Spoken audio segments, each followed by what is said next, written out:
Vous n'avez pas les moyens de vous acheter un équipement neuf, vous n'avez pas les moyens de vous acheter une tablette neuve ou encore un smartphone neuf et vous passez directement vers le reconditionné ou bien vous achetez chez des e-commerce de seconde main des appareils tels que des PC, des iMac, des Mac ou encore des tablettes et auxquels ces anciens équipements ne sont plus pris en charge car il n'existe plus de mise à jour pour ces iOS ou ces OS Android. Vous vous posez cette question, comment je vais faire pour pouvoir utiliser ces équipements? Il faut savoir que ces équipements peuvent avoir encore de beaux jours devant nous, même s'ils ne sont plus pris en charge. Bien évidemment, ça sera la sécurité qu'il faudra bien mettre en œuvre car il n'y aura plus de mise à jour de sécurité. Donc nous allons voir comment faire pour mettre en route un ancien équipement qui n'est plus pris à jour par iOS ou encore Android ou encore votre tablette ou encore tout ce que vous voulez que vous avez acheté de reconditionné ou de seconde main. C'est parti.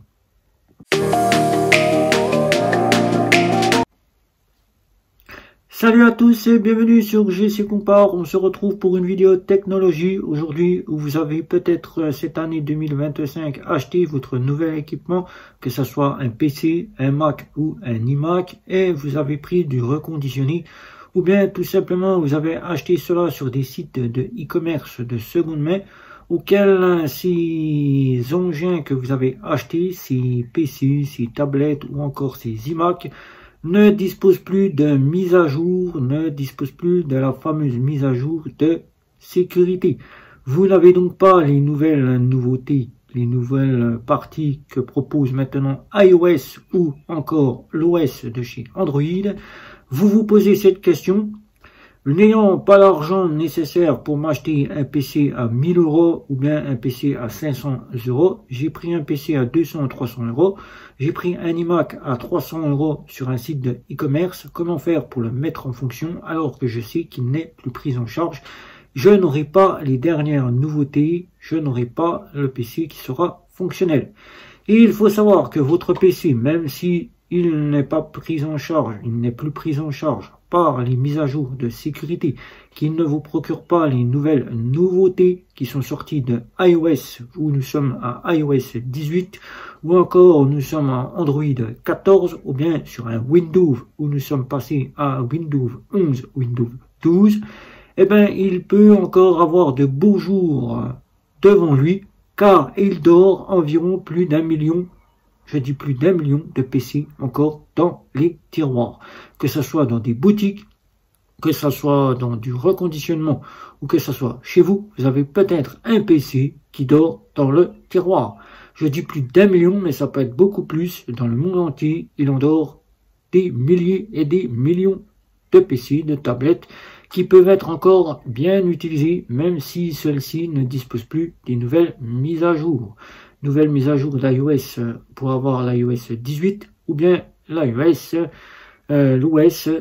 d'Android 14, Android 15 qui arrive peu à peu sur tous les équipements. Alors comment faire pour mettre à jour, pour mettre en fonction ce PC, pour pouvoir l'utiliser? Il faut savoir que certains se jetteront directement sur du jailbreak pour la partie d'iOS, car avec iOS, il est très facile de jailbreaker son appareil. Que vous ayez un Mac ou un iMac, vous pourrez obtenir la version d'iOS 18 directement après l'avoir jailbreaké. Mais il faut savoir que c'est pas sans conséquence, car le jailbreak peut fonctionner comme il peut directement faire en sorte de bugger leur ordinateur, de le planter. Et là, c'est la perte à tout. On est obligé de revenir directement sur la version d'origine. Et il faut savoir que si vous avez une panne avec votre équipement et que vous devez le faire emmener directement chez le réparateur, l'informaticien vous dira non, la partie de la société auquel il reprendra votre engin ne le reprendra pas, car votre PC aura ou votre Mac aura été jailbreaké, ce qui fera en sorte qu'il ne pourra donc pas être réparé sur la version. Peut-être que vous connaissez entre vous des informaticiens qui pourront vous les remettre à neuf, ou sur la version, ils resteront jailbreakés, auxquels ils s'occuperont simplement de la panne. Mais si votre PC, au moment du jailbreak vient à planter, là vous êtes bon pour quasiment remettre à zéro votre PC et votre Mac, iMac à l'état d'origine et ne plus utiliser le jailbreak. Moi, je ne conditionne pas le jailbreak pour des questions auxquelles je ne m'amuse pas à avoir mon PC qui peut, ou mon iMac, qui peut directement planter à tout moment. Même si c'est si facile, on peut obtenir directement une nouvelle partie d'iOS ou de OS. Eh bien, simplement, on ne le fait pas du tout. Voilà, on peut très bien utiliser son ancien PC qui n'a plus de mise à jour depuis 3 ou 4 ans, mais il faudra bien sûr sécuriser grandement son PC, son Mac ou son iMac.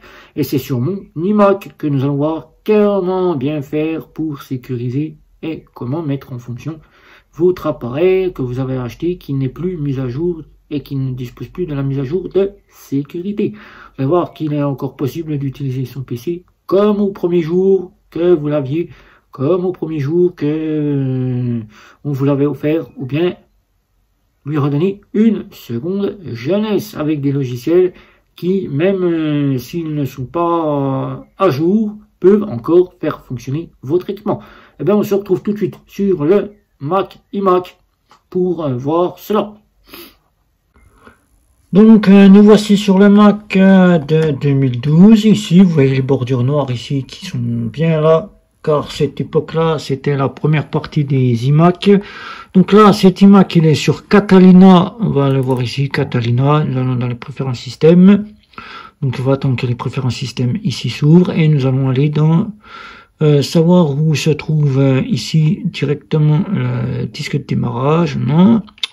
Donc, les mises à jour, il n'y en a pas. Donc, je pourrais mise à jour du logiciel. Nous allons attendre que l'ordinateur se fasse.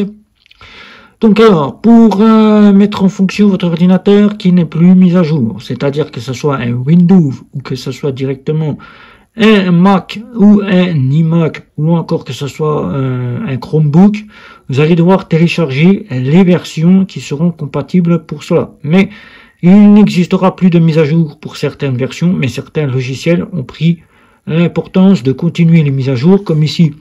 Il vous faudra donc bien évidemment un antivirus, ça sera très important car il n'y aura plus de mise à jour de sécurité et votre Mac, iMac ou votre Windows ou votre Chromebook sera vulnérable au virus. Donc vous pourrez télécharger n'importe quel antivirus qui soit Avast ou Avira ou encore Bitdefender ou encore autre, mais certains vérifiez bien avant de les télécharger s'ils sont compatibles pour la version que vous recherchez. Donc ici vous fermez ça. Nous allons voir ici la version laquelle nous sommes. Là, il faudra bien regarder. Alors vous êtes bien sur Catalina 10.15.7. Donc là, la dernière version, il n'y a rien du tout. Il n'y a pas de mise à jour, donc vous ne pouvez rien faire. Donc là, vous fermez, comme il n'y a plus de mise à jour depuis 2019. Si vous disposez d'un Mac, pour certains qui aimeront avoir des Macs, pour avoir l'importance de se dire j'ai un Mac à la maison, l'important c'est ces deux logiciels ici qu'il vous faudra, ces deux logiciels ici.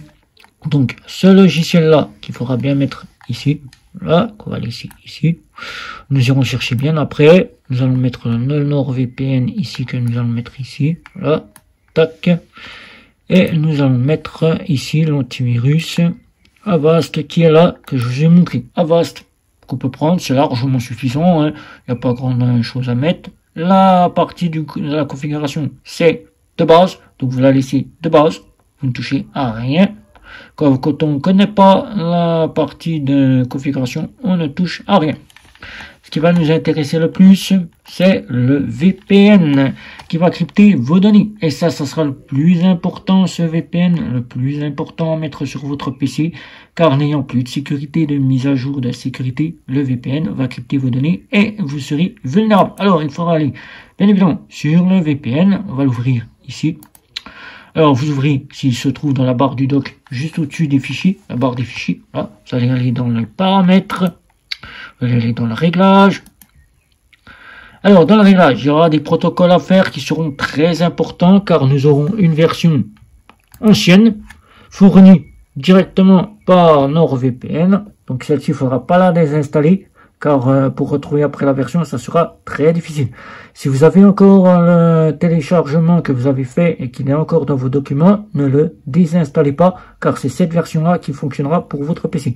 Donc ne désinstallez pas la version soit téléchargée. Ne désinstallez pas le disque de téléchargement. Laissez-le bien dans votre ordinateur, car sinon vous ne retrouverez plus la version NordVPN. Vous voyez bien, c'est une ancienne version. Ceux qui ont la nouvelle diront, oh là, c'est une véritable ancienne version. Donc là, ici, il faudra que vous alliez directement dans la partie ici, paramètres. Alors, en général, il faudra mettre le protocole VPN. Le protocole, c'est-à-dire un OpenVPN. Voilà. Vous choisirez la version qui fonctionnera pour votre Mac, iMac ou votre PC. Voilà, Windows. Là, ou votre tablette, vous choisissez la version qui fonctionnera. Là encore, c'est cette partie-là qu'il faudra mettre bien évidemment en fonction. Cette partie-là que je vais mettre ici, là, que je souligne bien. Cette partie-là, c'est soyez invisible sur les réseaux locaux. Sur le réseau local. Soyez invisible sur les réseaux de votre domicile. Restez invisible sur le réseau local lorsque vous êtes connecté à un VPN. Si vous êtes invisible, vous ne pourrez pas accéder à d'autres appareils du réseau. Exemple, ordinateur, imprimante, TV. Voilà. Donc là, il faudra bien la mettre en fonction pour rester invisible. Là, vérifiez les mises à jour. Vous ne touchez à rien puisque la mise à jour ne pourra se faire. Voilà. Ensuite, il faudra aller dans l'option qui s'appelle Kill Switch. C'est la version là qu'il vous faudra absolument. Dans le Kill Switch, il faudra mettre les deux parties que vous utilisez. Si vous utilisez pour du taunt, ça, il y en a certains qui vont s'y amuser. Et si vous utilisez votre navigateur, il faudra bien sûr le mettre ici. Et mettre en fonction le Kill Switch. Là, quittez les applications de cette liste. Connexion Internet est interrompue. Vous le faites, vous le mettez en fonction. Vous le mettez en fonction. Ensuite, les DNS, vous ne touchez à rien. L'apparence, vous ne touchez à rien. Les DNS, c'est les apparences, vous ne touchez à rien. Ici, et le reste, vous ne touchez à rien du tout. Vous pouvez donc fermer votre VPN et celui-ci est mis à jour. Voilà. Donc votre PC aura la première partie de la sécurité qui sera mise en place. Ensuite, au niveau du navigateur, ici vous voyez, depuis 2019, j'ai pas changé mon navigateur, je suis toujours sur Google. Donc celui-ci n'étant plus pris en charge, il n'est plus préférable de l'utiliser. Donc évitez directement de l'utiliser, car là, ça sera pas bon pour vous. Je vous invite à trouver une version ici qui se nomme Firefox. Firefox qui sera la seule et unique compatible tout ou presque pour votre PC, votre Mac et votre iMac. Alors donc je vous invite à mettre Firefox. Comme ça vous aurez quasiment votre partie qui sera prise en charge. Donc une fois que vous avez Firefox, il se mettra à jour lui-même, il fera les petites configurations lui-même et vous n'en aurez rien à faire. Là ici, vous mettez carrément ici votre bouton d'enregistrement pour Internet si vous voulez faire une pocket, mais ça sera ici les extensions. Une extension ici que vous pourrez mettre. Soit vous mettez un proxy VPN si vous voulez un gratuit, un bloqueur de publicité, voilà, qui sera plus important à faire. Soit vous mettez cette adblock pour les pubs qui sera plutôt importante. Vous allez télécharger un adblock pour les publicités pour que vous soyez tranquille sur Internet. Pensez bien au démarrage qu'il faudra donc activer automatiquement le VPN, car si vous ne l'activez pas, vos données ne seront pas cryptées et vous serez vulnérable, car il n'y a plus de mise à jour de sécurité. Ayez-le toujours activé le temps que vous êtes sur le PC, même si on vous dira c'est pas nécessaire, moi je vous dirai si c'est très nécessaire. Quand il n'y a plus de mise à jour, faut mieux être très prudent, car maintenant avec l'avancée d'Internet et l'avancée des logiciels, un hacker peut très facilement entrer, même si Apple s'est fermé la porte directement au virus. Les virus sont là, même pour des petits, ils sont bien là. Donc ayez-le bien en fonction quand vous allumez votre PC. Voilà, ça vous serez en toute tranquillité. Voilà, vous pourrez donc utiliser votre Mac. Regardez bien, on va l'utiliser, on va taper Facebook. Voilà, on va taper Facebook, on va faire Facebook. Voilà, on va taper Facebook, et vous allez voir que vous allez pouvoir vous connecter à votre réseau social et vous allez voir, votre réseau social va arriver, voilà, et vous y êtes connecté, vous avez Internet quasiment sur votre ordinateur. Vous pouvez donc utiliser votre ordinateur avec une ancienne version qui aura encore de beaux jours devant elle. Voilà, donc si vous avez des questions, c'est en dessous. Un petit like, un petit abonnement, les réseaux sociaux, sans oublier la petite cloche. Je vous dis bye bye, à la prochaine vidéo.